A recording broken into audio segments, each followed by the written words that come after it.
Hi, so I'm back again this week with another book review.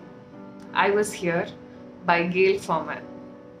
I hope you're all doing good and let's get started. So, the best part of this book for me is the title. But before I get into it, a little bit about the author. She is Gail Forman and she's an American author. She's best known for her novel If I Stay. So she began her career writing for a magazine, and she usually writes for some social cause and for young people. So she says, many years ago, she writes an article about suicide.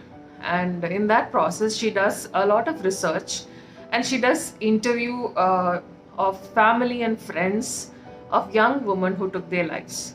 And that is when she meets Susie. And definitely, she doesn't meet Susie in person.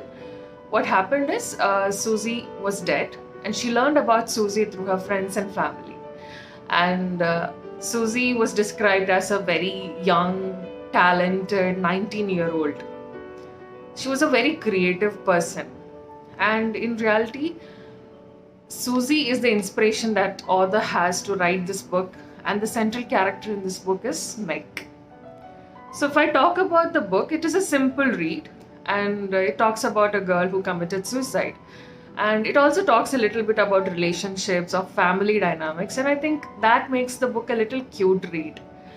And this book is written in the point of view of a best friend of the girl who committed suicide, and her name is Cody. So she's a young girl who's left raw and grieving after learning about her friend's death. And she's left with a lot of questions and, pain and regret. So what happens with Meg is she's a person who suffers from depression, and she wanted support.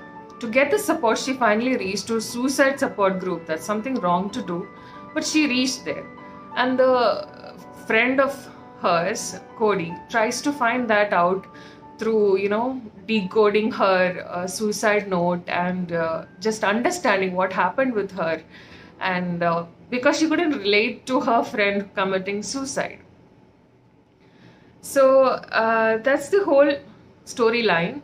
And I think I'll read a small part of the book, which I think is very relevant when I say about this book. So it goes like this.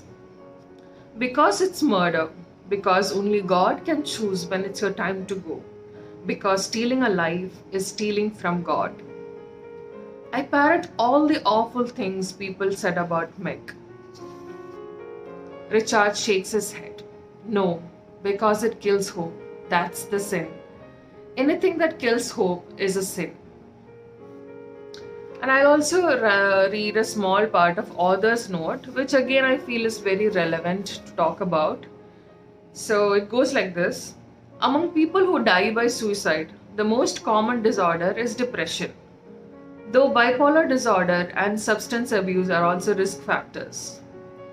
Often these illnesses are undiagnosed or untreated at the time of death. Note that I'm calling them illness, the same way pneumonia is an illness. Refusing treatment for depression or mood disorder is akin to getting pneumonia diagnosis and refusing to take antibiotics and go on bed rest. And doing what Meg and Susie did, that would be like getting a pneumonia diagnosis and then going online for help that advises you to smoke a pack of cigarettes a day while running in the rain. And another thing is, I talked about the title. Why do I love it? Because it says I was here and it's not I am here. So this line, to me, it feels like, there's a lot of pain and regret involved. Also, I feel like, every character in this book wanted to say this to Meg the moment they learned about her death. And I think that happens in reality also. And because it is I was here, I really loved that concept. And I think author tries to call upon everybody of us to check on people around us, be it family, be it friends, be it your colleagues, about their mental state and how they're feeling any particular day. So that's it about this book. and today's video. I hope you like it. So stay subscribed to hear more. Next week I'm coming with something new. So bye till then. Take care.